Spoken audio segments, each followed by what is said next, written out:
भिकारी असं म्हटलं जातं.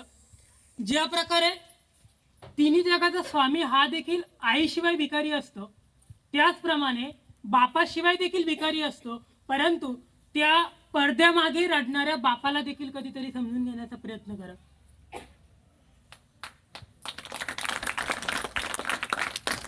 मंदिरातलं देवपण हे माणसातल्या माणुसकीमुळे टिकतं आणि माणसातली माणुसकी ही शिक्षणामुळे टिकते आणि शिक्षण हे शाळेमुळे टिकतं.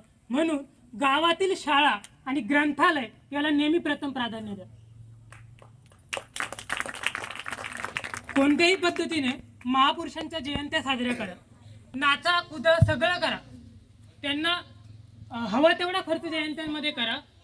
महापुरुषांना डोक्यावर घेऊन नाचा, परंतु महापुरुषांना डोक्यावर घेऊन नाचण्याच्या अगोदर त्यांना डोक्यात घेऊन नाचा, त्यांचे विचार आत्मसात करा आणि प्रत्येक एका जयंतीला किमान किमान 2 त्यांचे गुण जरी अवगत केले, केवळ अवगत नाही तर ते आत्मसात करून त्याप्रमाणे आपण वागलो तर मला वाटतं कोणतीही जयंती ही नेहमी सार्थ ठरेल.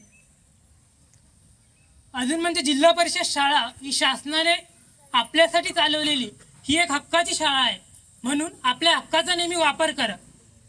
आपले पहिले गुरु हे आपले आई वडील असतात आणि त्यानंतर आपल्या आई वडिलांप्रमाणे आपले गुरु हे आपले शिक्षक असतात. म्हणून त्या शिक्षकांप्रती नेहमी आदरभाव ठेवा.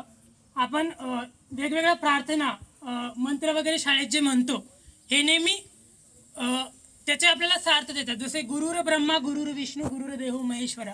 ब्रह्मा म्हणजेच तो सर्व निर्माता आहे, विष्णू म्हणजे पालनकर्ता देखील तोच आहे आणि सहारक देखील तोच आहे.